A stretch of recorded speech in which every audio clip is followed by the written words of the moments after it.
안녕하세요. 김은정입니다. 벌써 5번째 수업입니다. 자, 이번 주에도 지난주에 이어서 금리를 주제로 학습하겠습니다. 지난주에 했던 금리 이야기 다들 기억하고 있나요? 지난주에 했던 금리 이야기를 정리해 보면서요. 이번 주 금리 이야기 한번 연결해 볼게요.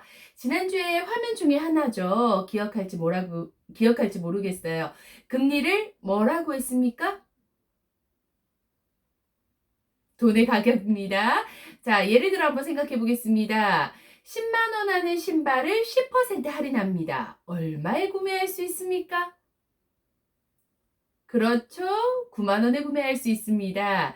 자, 9만 원의 가격 10% 할인 똑같나요? 똑같지 않나요? 동일하죠. 자, 10% 할인해서 9만 원입니다. 금리는 10% 할인입니다. 가격은 9만 원이 되었습니다. 이것은 같은 겁니다. 그래서 금리는 바로 가격이다 라고 기억을 해주시면 돼요. 금리는 돈의 가격이고 돈의 가치다 라고 기억을 해주시면 되고요. 이러한 할인율에 따라서 금액이 달라지게 되기 때문에 돈의 가격이 됩니다. 자, 금리는 내 돈을 빌려줄 때 혹은 빌릴 때 은행에 주고받는 이자가 되게 되고요. 은행 같은 경우에는 예금을 맡기게 되면 고객이 예금을 맡기게 되면 예금에 맞는 이자를 주게 되고요. 은행에서 대출을 해가는 고객에게는 대출 이자를 받게 되죠. 은행의 주 수입원 중에 하나가 예금과 대출의 마진, 이것을 우리는 예대 마진이라고 합니다. 이 예대 마진으로 이루어지게 됩니다. 역시 돈을 사용하고 주고받는 사용료, 대가이고 이것을 바로 우리는 금리라고 합니다. 자, 그래서 금리는요, 필요로 하는 사람, 빌려주는 사람의 기준에 따라서 돈을 필요로 하는 사람에 따라서 그 가격이 결정되고 달라진다. 금리가 결정되고 달라진다라고 정리를 했었고요. 아마 수요 공급의 곡선 기억하실 겁니다. 이 수요 공급의 곡선은요. 돈을 필요로 하는 사람과 돈을 빌려주는 사람의 그 맞는 주점이 바로 금리가 형성이 되게 되고 이것을 우리는 시장금리다라고 이야기합니다. 돈을 빌려주려는 사람과 돈을 빌리려는 사람과 돈을 빌려주려는 사람의 지점이 만나는 부분이 바로 금리가 되게 되고 이것을 우리는 시장금리라고 하는데 수요가 증가하게 됩니다. 돈을 빌려달라는 사람이 많아지게 됩니다. 어떻게 됩니까? 금리가 상승합니다. 그런데 반면에 돈을 많이 빌려주겠다고 작은 공급이, 돈의 공급이 늘어났습니다. 어떻게 됩니까? 금리가 하락합니다. 그럼 우리 학생들에게 질문해 보겠습니다. 우리 학생들은 금리가 상승하는 게 좋나요? 하락하는 게 좋나요? 굉장히 고민스럽죠? 저 역시도 마찬가지입니다. 어떤 때는요, 금리가 상승하는 게 좋을 것 같고요. 어떤 때는요, 금리가 하락하는 게 좋을 것 같아요. 만약에 내가 지금 굉장히 좋은 투자처를 알고 있습니다. 그런데 굉장히 좋은 투자 항목을 알고 100% 투자 수익이 이루어질 거다. 수익률이 이루어질 거다라는 100% 확신이 있다라고 하면 지금 가지고 있는 자본금이 없습니다. 은행에 대출을 받을 수도 있겠죠. 그런데 이 은행에 대출을 받을 때 대출 이율이 높게 되면은 조금 부담스럽겠지만 그때는 자금 공급이 증가해서 만약에 금리가 하락되어 있는 상태라고 하면 만약에 그렇다라고 하면 대출을 받아서 투자를 하고 그 이자를 내고 수익률이 남게 된다라고 하면 이윤으로 남게 되겠죠. 그래서 시장 금리가 결정이 되게 됩니다. 무엇으로요? 다시 정리해 보면 수요와 공급 곡선에 맞추어서 수요가 늘어나게 되면 금리가 상승되고 수요가 줄어들고 공급이 증가하게 되면 금리가 하락하게 된다. 과연 나에게는 무엇이 유리할까? 상황에 따라서 달라지게 되겠지만 일반적으로 금리가 올라가게 되면 우리나라의 시장 경제가 잘 돌아간다라고 생각하게 되면 되고요. 금리가 하락한다라고 하면 우리나라의 경제 상황이 굉장히 어렵구나라고 그냥 생각하시면 쉬울 것 같아요. 지금 현재 어떤가요? 은행에 예금을 하게 되면 예금 이율이 1%가 되지 않는다 라고 이야기했던 거 기억나나요? 네. 그리고 시장 금리 자체, 은행 금리 자체가 굉장히 낮습니다. 왜? 경제가 잘 돌아가는 느낌이 드나요? 그렇지 않죠? 코로나19로 인해서 우리 현재 경제가 굉장히 힘들다라는 것은 저도 느끼고 우리 학생들도 느낄 겁니다. 길거리에 가게 되면은 자영업자들 중에서 그렇게 문 닫은 가게가 많더라고요. 이 역시 무엇입니까? 굉장히 경제가 힘들구나라는 것을 우리는 예측해 볼 수 있습니다. 이것이 무엇이냐 하면요. 아, 경제가 힘들 때는 금리가 내려가는구나. 또 하나 기억할 수 있습니다. 경제가 힘들 때 금리가 내려가는 이유는 무엇일까요? 네, 시간이 지나도 이 돈의 가치가 상승할 것 같다라는 생각이 별로 들지 않는 거예요. 자, 우리 학생들에게 물어볼게요. 1개월 뒤에, 한 달 뒤에 시장 경제가 막 활성화될 것 같은 느낌이 드나요? 별로 그렇지 않죠. 그렇다면 우리는 높은 이자를 줄 수 없을 겁니다. 그런데 1년 뒤에, 아니, 한 달 뒤에요. 다시 한 달 뒤로 가볼게요. 코로나 치료제가 나오고 한 달 뒤에 굉장히 시장 경제가 좋아질 만큼 우리나라의 경제 향상이 될 거다라는 추측 기사들이 계속 나오고 있습니다. 어떨 것 같아요? 그렇죠? 이율이 시장 금리가 올라가겠죠. 왜냐하면 사람들이 무언가를 하려고 애를 쓸 겁니다. 뭘 하려고 할까요? 돈을 빌려서 혹은 돈을 가지고 사업을 하려고 할 거고요. 왜? 시장 경제가 향상되니까요. 그러면 무엇이 늘어납니까? 당연히 수요가 늘어납니다. 돈을 필요로 하는 사람들이 늘어나게 됩니다. 그럼 금리가 향상하겠죠. 금리는 상승할 수밖에 없습니다. 그래서 저는 이렇게도 이야기 드리고 싶어요. 금리라는 것은 우리나라의 시장 경제를 같이 보여준다. 왜냐하면 금리가 상승하면 미래의 시장 경제가 향상될 것이다 라는 것을 보여주고 있고요. 금리가 하락하게 되면 지금 굉장히 힘들구나 라는 것을 예측해 볼 수 있기 때문입니다. 자, 그렇다면 이러한 금리가 왜 필요한지를 살짝 이야기를 드리면서 이자 지급이 언제 이루어지는지를 한번 이야기를 드려볼까 합니다. 왜 금리가 필요하냐면요. 사람마다 금리에 대한 가치를 다르게 보고 있습니다. 어떤 사람들은요, 이 시간에 대한 가치를 굉장히 중요하게 생각하는 사람들이 있고요. 어떤 사람들은요, 물가에 대해서, 물가 상승률에 대해서 굉장히 중요하게 생각하는 사람들도 있습니다.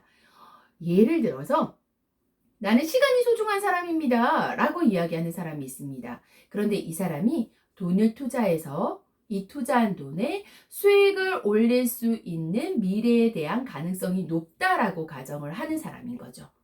내가 가지고 있는 돈을 가지고 내가 투자하게 되면 나는 높은 수익을 올릴 수 있을 거야. 미래 1년 뒤에 나는 최소 5%의 수익률을 올릴 수 있을 거야. 라고 생각하는 사람에게 우리가 돈을 빌리려고 합니다. 이 사람에게는 5% 이상의 이자를 지급해야지만 나에게 돈을 빌려줄 겁니다. 그래서 금리가 필요한 것은 이 시간에 대해서도 생각해 줘야 된다. 상대방의 시간, 그리고 돈을 빌려주는 사람의 시간의 선호율도 중요하게 생각해야 된다. 시간에 대한 이야기했고요. 두 번째요. 자, 오늘 사는 물건도 있고 내일 살 수 있는 물건도 있고요. 1년 뒤에 살 수 있는 물건도 있습니다. 2년 뒤에 살 수 있는 물건도 있고요. 같은 소비라고 하면 지금 하면 더 즐겁겠지만 지금 하지 않고요. 돈을 빌려줬기 때문에 1년 뒤나 2년 뒤에 하게 됩니다. 그렇다면 만약에 이 시간 선호율, 시간을 중요하게 생각하는 사람들에게는 또 어떻게 해야 될까라는 거, 거기에다가 이 물가가 향상될 수 있겠죠. 상승될 수 있겠죠. 오늘 사는 물건보다 1년 뒤에 사는 물건 값이 달라질 수 있습니다. 지난 주차에 이야기했던 새우깡도 마찬가지고요. 그래서 이 물가 상승률이 높게 되면 또 어떻게 해야 될까라는 것도 고민을 해봐야 됩니다. 그래서 금리가 필요한 것은요. 상대방의 시간, 그리고 우리 현대사회에 있었던 물가, 이 두 가지 때문에 금리를 꼭 생각해야 된다라는 것을 이야기를 드립니다. 금리라는 것은 그런데 과거 사회부터 나타나는 겁니다. 자, 이게 뭘로 보이세요? 이게 뭐냐라고 이야기를 드리냐면요. 이 그림점 중에, 이 그림들 중에 공통점은 이건 모두 다 돈을 대체했다라고 이야기를 드리고 싶어요. 여기 보이는 흰색 보이나요? 이것이 무엇일까요? 우리 학생들 알 것 같아요. 예, 실크를 만드는 누에고치, 누에라고 하고요. 오른쪽에 있는 요건 뭘까요? 저도 잘 모를 것 같아서 굉장히 뒤져봤어요. 화석화된 양파라고 해요. 그리고 요 아래쪽에 있는 것은 소금입니다. 이건 모두 다 우리가 화폐나 지폐나 동전 등이 생기기 전에 물품 화폐로 사용되었던 것들입니다. 그런데 이 물품 화폐가 사용되던 이 시기에도 금리라는 개념이 존재했다라는 것을 이야기를 드리고 싶어요. 우리가 이것들을 빌려줄 때도 곡물과 금속을 양과 무게의 단위로 다른 사람에게 빌려주고 이렇게 이자를 부과했다고 합니다. 언제부터요? 기원전 3000여 년 경부터 해서 이렇게 이루어지고 있다. 그래서 금리라는 것은요, 과거부터 계속 있어 왔다라는 거죠. 왜? 내가 쓰지 않고 다른 사람에게 빌려주니까 그 시간에 대한 가치에 대해서 이자를 받는 것. 내가 사용하지 않고 그 물건을 다른 사람에게 빌려주는 거니까, 다른 사람에게 주는 거니까 그 물건에 대한 물가에 대한 가치를 인정받는 것. 당장 있었던 것이 아니라 현대사회에서 생긴 것이 아니라 이렇게 기원전 3000여 년 경부터 해서 있어 왔던 것이다 라는 것을 같이 이야기를 드리고 싶어요. 자, 이것처럼요. 이때는 곡물은 33%, 은은 20에서 25%의 이자를 부과했다고 하니 지금에 비하면 굉장히 고이율을 부과했다는 걸 우리는 알 수 있습니다. 자, 금리와 가치를 이해하기 위해서 명목금리, 실질금리, 물가상승률에 대해서 한번 고민을 해볼까 합니다. 자, 이것을 이해를 함으로써요. 우리는 실질금리를 정확하게 생각해 주셔야 된다라는 겁니다. 자, 명목금리가 무엇인지 생각을 해보면은요. 그냥 쉽게 생각해서 지금 현재 은행에서 주는 금리다라고 생각하면 조금 이해하기 쉽습니다. 왜냐하면 내가 시중은행에다가 돈을 맡겼을 때 1년간 예치했을 때 1년 동안 어느 정도의 이율을 주는가라고 그냥 기억을 해주시면 될 것 같아요. 지금은 너무나 이율이 낮을 때다 보니까 제가 1년 전으로 예측을 해서 이야기를 드려볼게요. 왜 곧 좋아질 거라는 기대를 삼고 이야기를 드리는 겁니다. 자, 명목금리 1.5%라고 가정해 보겠습니다. 은행에 그냥 예금을 했을 때 1.5%의 이율을 준다라고 그냥 기억을 해주세요. 그렇게 하시는 게 가장 편할 것 같아요. 그런데 은행에 내가 돈을 맡기면 1.5%의 이자를 주지만 1년 동안 우리의 물가 상승률은 2%였습니다. 그렇다면 나는 실질적으로 이득을 본 걸까요? 손해를 본 걸까요? 이자를 수령한 걸까요? 아니면 은행에다 이자를 주고 돈을 주고 맡긴 걸까요? 우리 나중에 되면 제로금리 시대가 되고 마이너스 금리가 되어서 은행에 돈을 맡기면 오히려 내 돈을 줘야 되는 시대가 올 것이다 라고 이야기를 과거부터 해왔습니다. 그런데 이 역시도 마찬가지로 마이너스 금리 아닐까요? 내가 이 돈을 가지고 물건을 샀다면 물가 상승률 2%에 해당이 되지만 은행에 맡겼을 때 1.5%입니다. 이 차이는 마이너스 0.5%입니다. 은행에 돈을 맡겼는데도 불구하고 뭐라고요? 안타깝게도 물가 상승률보다 적었다는 거죠. 저는요, 이것을 생각해보면 오히려 돈을 맡기는 게 합리적인가? 라는 생각이 듭니다. 우리 학생들도 그런 생각 들죠? 이것은 저만 드는 걸까요? 우리 학생들만 드는 걸까요? 그렇죠. 전 국민이 들고 있는 거겠죠. 모든 대다수의 이자와 금리를 생각하는 사람이라고 하면 이 생각을 똑같이 할 겁니다. 그래서 지금 현재 실질금리는 마이너스에 해당이 됨으로써 우리나라의 시장 경제가 어떻게 변하고 있느냐라고 점검을 해보면 대출은 증가하고 저축은 줄어들고 있는 현실이다라는 겁니다.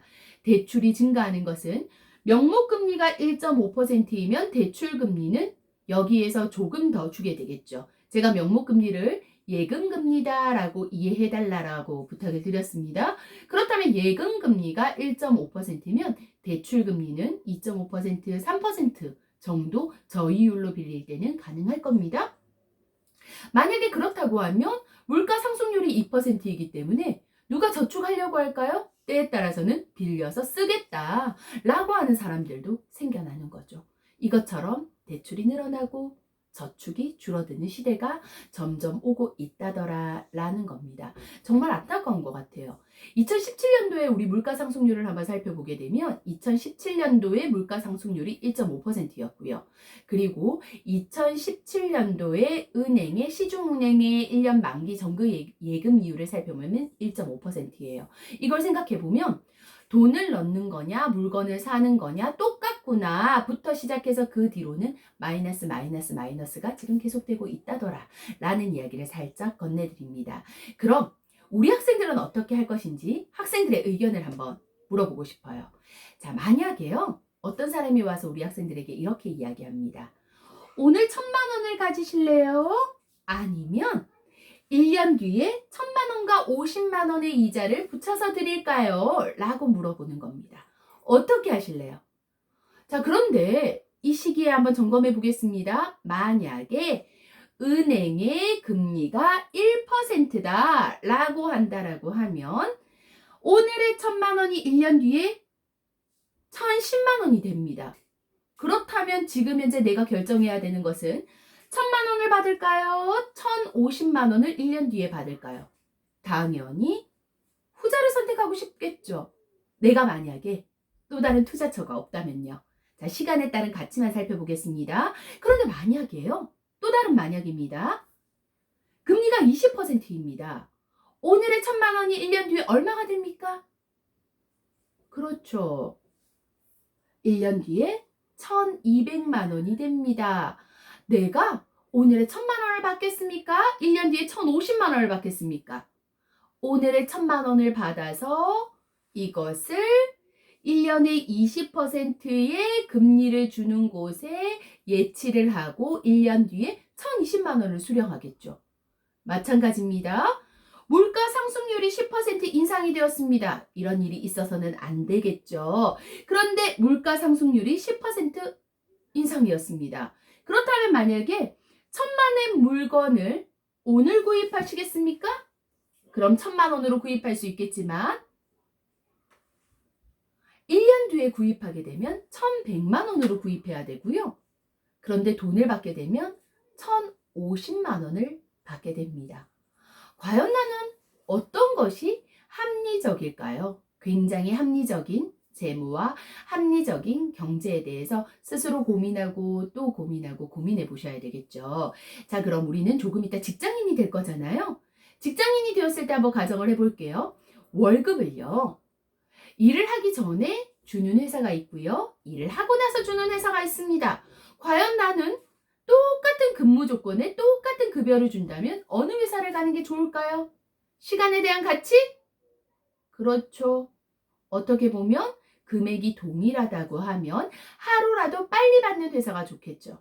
우리가 회사를 가게 되면 회사의 급여 날이요. 이번 달에 일한 걸 다음 달 11일 날 주는 회사도 있고 다음 달 25일 날 주는 회사도 있고 이번 달에 일한 걸 월말에 주는 회사도 있고요. 이번 달에 일할 것까지 해서 25일 날 급여를 주는 회사도 있어요. 회사마다 모두 다 다르죠. 만약에 내가 그 급여일을 선택할 수 있다면 나는 어떻게 하는 게 좋을까요? 똑같은 급여를 받는다면 시간이 돈이기 때문에 그 시간에 대한 가치를 생각해서 미리 받는 것도 방법이 아닐까라는 것도 같이 권해드립니다. 미리 받아서 어떻게 하셔야 되겠어요? 현재의 가치에 내가 중요하게 생각하는 소비를 하시는 것도 방법이 되겠죠. 왜냐하면 이 소비는 물가 상승률을 대체한 소비가 될 수도 있을 거니까요. 지금 사면 100만 원 주고 살 수 있는데 1년 뒤에 냉장고를 바꿔야 될 때 110만 원을 줘야 된다면 그 역시도 지금 사는 것이 현명한 소비일 수도 있으니까요. 왜냐하면 나는 10%의 수익을 상승시키지 못하니까. 하지만 이 물건에는 무엇이 또 있습니까? 감가상각이 있습니다. 감가상각이 어느 정도 또 줄어드는지 고민해 보시고 소비하셔야 되겠죠. 그래서 저는요. 사실은 물건은 최대한 오래 쓰시라 라고 이야기를 드리고요. 이것은 물건을 선호하는 사람의 이야기로 드리는 것이 아닙니다. 경제학적으로 이야기를 드리는 겁니다. 다른 방법으로 투자하시는 방법을 고민해 보시라 라는 것을 같이 권유를 드립니다. 자, 그렇다면 우리요. 이 표를 한번 보면서 이야기를 드려볼게요. 이 표는요. 한국의 예금금리와 물가 상승률의 추이를 나타내는 부분으로요. 여기에 보이시는 지금 이 연한 분홍색 선이 물가 상승률을 나타내고 있는 부분이고요. 이 빨간색 진한 부분, 분홍색 부분 조금 진한 부분이 정기예금금리 1%를 나타내는 겁니다. 정기예금금리가 명목금리를 대표한다고 가정하고 물건을 사는 것이 나을 것인가 아니면은 정기예금을 하는 것이 나을 것인가를 살펴보는 표입니다. 대다수는요, 정기예금금리가 물가 상승률보다는 높았어요. 그래서 사람들은 이때는 무엇을 했을까요? 저축을 했겠죠. 저축을 하면서 내가 저축한 것으로 필요할 때 물건을 사고자 했을 겁니다. 어머 그런데 그래프들이 점점 만나고 있어요. 어떻게 해요? 물가 상승률이 정기예금금리를 뚫고 올라가는 시기가 있습니다. 이때는 사람들이 저축을 하려고 별로 하지는 않았을 것 같아요. 왜? 넣어봤자 실질적인 금리가 0% 혹은 마이너스 %라고 생각을 하니 이것을 내가 저축해야 되느냐 말아야 되느냐 고민하는 시기에 왔을 거다라는 이야기를 드리고요. 또다시 그래프를 한번 살펴볼게요. 그런데 살펴보니까 물가 상승률하고 정기예금금리는 같이 가더라. 물론 이렇게 다르게 가는 부분이 한 번씩 있기는 하지만 대다수가 어떻게 같이 갑니까? 비슷한 흐름으로 가게 된다더라 라는 것을 같이 볼 수 있습니다. 물가 상승률이 오르면 정기예금 금리도 올려주고요. 물가 상승률이 내려가면 정기예금 금리도 내려가더라. 이것이 우리의 시장 경제더라. 시장 경제가 살게 되면 금리를 많이 주고 시장 경제가 죽게 되면 금리를 적게 준다더라 라고 이야기 앞에서 했었죠. 마찬가지로 시장 경제에 따라서 그러니 정기예금금리와 명목금리가 같이 비슷하게 간다더라 라는 겁니다. 자, 차후에 이야기를 드리겠지만요. 먼저 요거 하나만 살짝 짚고 들어가 볼까요? 2008년도에 뭐가 있었나요? 금융위기가 왔습니다. 그 금융위기가 온 걸 예측하지 못했기 때문에 이때는 어땠습니까? 물가 상승률이 예금금리보다 뚫고 올라갈 때가 있었다더라. 이런 예측하지 못한 상황들이 벌어지기는 하지만요. 일반적으로 같이 간다더라 라는 이야기를 드리고요. 2008년도의 금융위기에 대해서는 이 시간 혹은 이번 주에 혹은 다음 주에 마무리 지으면서 이야기 한번 드려볼까 합니다. 그렇다면 금리를 크게 어떤 종류가 있는지 금리의 종류에 대해서 정리를 해보는 시간을 갖도록 합니다. 금리의 종류는요. 은행에서 이야기하는 금리들입니다. 우리 학생들이 조금 이해하기 쉬울 겁니다. 거기에다가 우리가 신문이나 기사를 보게 되면 경제 뉴스에서 흔히들 나오는 금리들도 여기에 같이 정리가 되어 있습니다. 이것을 이해하시게 되면요. 금융기관을 이용할 때 조금 더 편리하게 이해도가 높아지지 않을까라고 해서 공유를 한번 해보겠습니다. 첫 번째입니다. 예금금리, 대출금리 무엇일까요? 그렇죠. 예금금리는 은행에 돈을 내가 맡길 때 그렇습니다. 만약에 우리 학생들이요. 10만 원짜리 적금을 계속 붓고 있습니다. 예금을 하는 거죠. 이것을 우리는 적금이라고 이야기합니다. 하지만 내가 가지고 있는 돈이 은행으로 들어가는 거죠. 이때 은행과 약속한 이자를 받게 됐습니다. 받게 됩니다. 그것이 무엇인가 했더니 예금금리입니다. 내가 은행에게 돈을 빌려준다 라고 기억을 하시면 돼요. 반면요. 1년을 묶어서 나 100만 원을 모았습니다. 매달 100만 원씩 내지 않고요. 100만 원의 목돈을 모았습니다. 이 돈을 예금하겠습니다. 가능하시겠죠? 그렇습니다. 그 역시도 예금 금리 안에 들어갑니다. 차후에 은행의 적금과 예금 이야기를 드릴 때 다시 한번 정리하겠지만 간단하게 적금과 예금이 뭐지 하고 혼돈되는 학생들이 있을 것 같아서 간단하게 이야기를 드리면요. 첫 번째 적금은 내가 매달 금액을 은행에 넣는 겁니다. 그런데 매달 금액에 넣는데 약속을 하고 넣는 금액이 있습니다. 나 한 달에 5만 원씩 넣을게요. 라고 해서 정해진 금액을 매달 넣는 것은 정기적금. 저 10,000원 이상요. 은행마다 10,000원 이상도 있고 30,000원 이상도 있습니다. 상품마다 다릅니다. 제가 은행에요. 매달 여유가 되는 돈에 남는 돈을 자유롭게 넣을 겁니다. 그런데 한 달에 한 번씩 넣을게요. 라고 하는 걸 자유적금이라고 이야기합니다. 그래서 한 달에 한 번씩 자유롭게 혹은 정해진 금액을 넣는 것을 적금이라고 하고요. 예금은 약속된 기간 동안 일정 금액을 한꺼번에 넣는 것, 예치하는 것을 예금이라고 합니다. 그래서 그것을 예를 들어 1년을 넣어두게 되면 1년 정기예금, 2년을 넣어두시게 되면 2년 정기예금이라고 이야기하고요. 이것은 약속된 기간 동안 한 번에 일시납해서 약속된 금리, 약속된 이자를 마지막에 만기일자에 같이 수령하는 상품입니다. 자, 정리하면요. 그때 우리는 예금금리를 받습니다. 자, 아래쪽에 한번 볼까요? 대출금리입니다. 은행에는 예금 상품도 있지만 뭐 또 있나요? 저축 상품도 있습니다. 이것은 은행뿐만이 아니라 증권회사에도 있고요. 보험회사에도 대출 상품은 있습니다. 자, 그런데 대출금리는 무엇이냐? 우리 학생도 알 것 같아요. 알 것 같아요. 맞습니다. 돈을 빌려서 내는 이자를 대출금리라고 이야기를 하고요. 빌린 돈을 갚는 것이기 때문에 이것은 예금금리보다 이자가 조금 높습니다. 자, 그래서 예금금리는 우리가 은행에 돈을 빌려주고 받는 돈.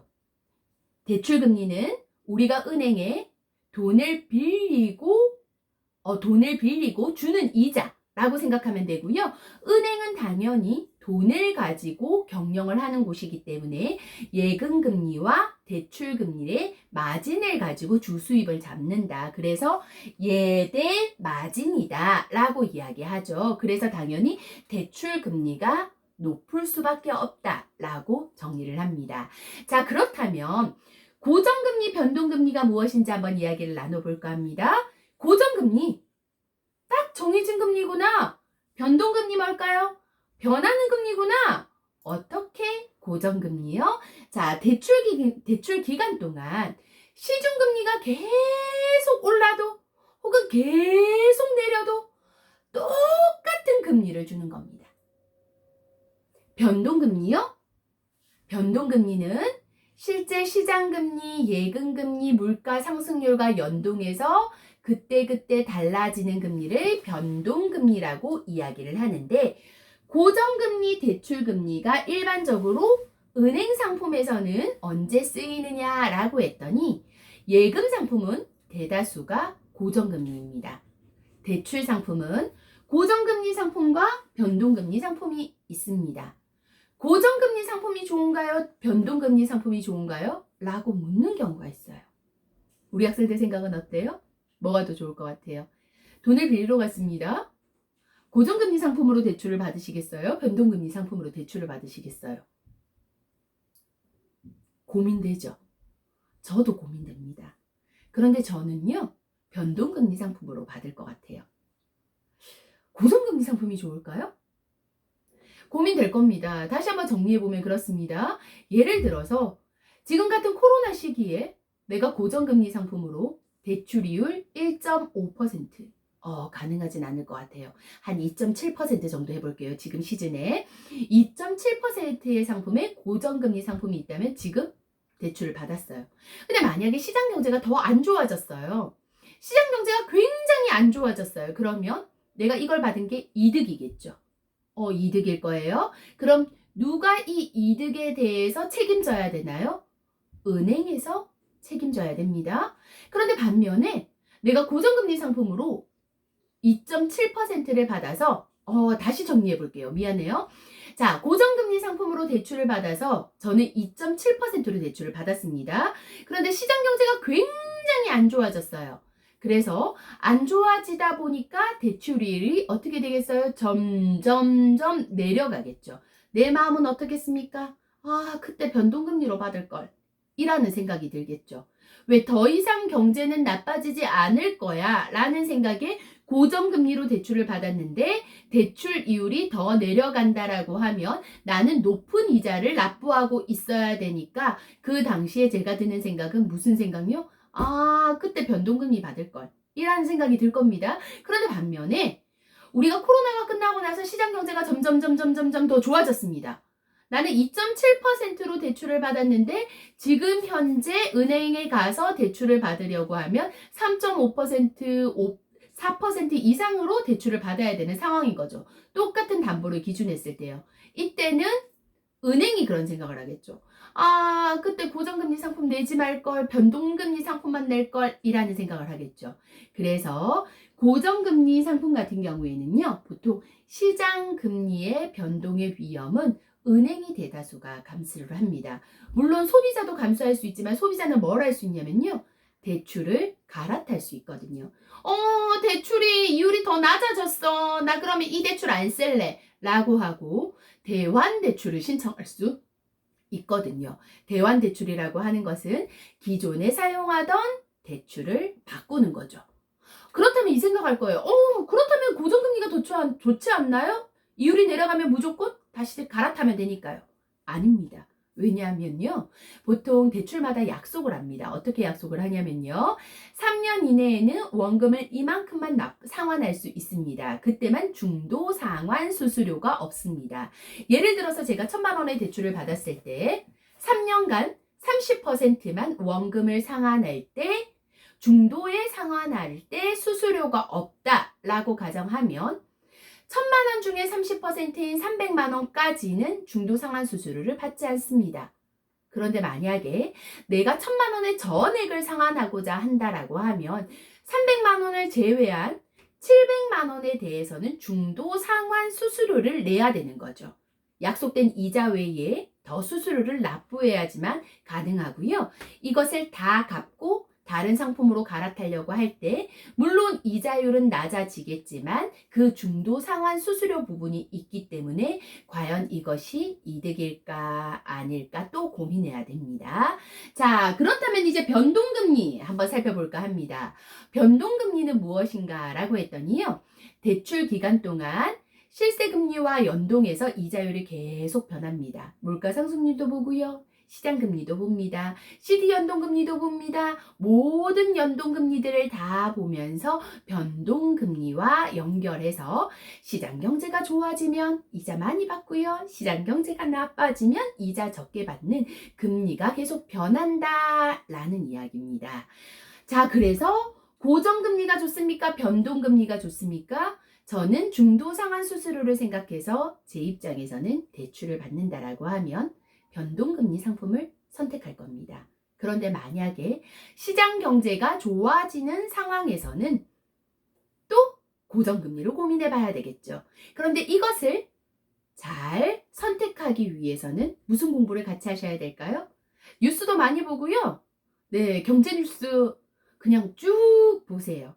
정치에도 관심을 가졌으면 좋겠어요. 왜 경제인데 정치인가요? 자, 우리 경제는 누가 만들어내나요? 정치인들이 일부 만들어냅니다. 그래서 저는 경제라고 하지 않고요, 정치 경제라고 이야기를 드리고 싶어요. 왜냐면요, 누가 정권을 잡는지에 따라서 우리나라 경제가 달라지기도 하고요, 누가 정치를 잡는지에 따라서 중요한 산업 분야가 바뀌게 됩니다. 그렇기 때문에 정치와 경제 두 가지에 모두 관심을 가지셔야 되고요. 어떤 분이 정치를 하시는지에 따라서 어떤 부분에 정책에 제약을 걸 수도 있습니다. 우리 부동산 정책도 마찬가지고요. 주식에 관련된 정책도 마찬가지입니다. 그 외에 은행도 마찬가지고요. 모든 투자와 저축은 정치, 경제와 연결되어 있으니 우리 학생들이 나 고정금리가 좋은가요? 변동금리가 좋은가요? 라는 것을 알기 위해서는 우리는 경제와 정치를 같이 학습해야 된다라는 것을 이야기를 드리고요. 과제는 아닙니다. 지금부터 꼭 하셨으면 하는 이야기를 들려드릴까 합니다. 꼭 하셨으면 하는 것은 하루에 한 번 8시 뉴스 혹은 9시 뉴스 통으로 하나 보세요. 사고도 좋고요, 안전도 좋고요, 생활도 좋고 사회도 좋고 그 안에 들어가 있는 정치 경제까지도 매일매일 뉴스를 쭉 보세요. 재미난 부분이 어떤 학생들은 정치 읽고요, 어떤 학생들은 경제일 겁니다. 저는 두 개 다 재미없고요, 사회 부분 뉴스가 너무 재밌어요 라고 하는 학생들도 있을 겁니다. 사회 부분을 보면서 시장 경제가 돌아갈 때 뉴스 부분의 채널을 절대 돌리지 마시고요. 처음에는 졸면서 본다 하더라도 나중에는 하나씩 하나씩 귀에 들어올 겁니다. 뉴스를 볼 때는요, 잘 들리지 않는 내용들은 메모를 하면서 그 단어는 무엇인가 다시 한번 찾아보고 외우고 학습하는 우리 학생들이 되기 바랍니다. 2교시에 뵙겠습니다. 2교시에는 시장금리와 기준금리에 대한 이야기로 시작하겠습니다. 있으셨습니다.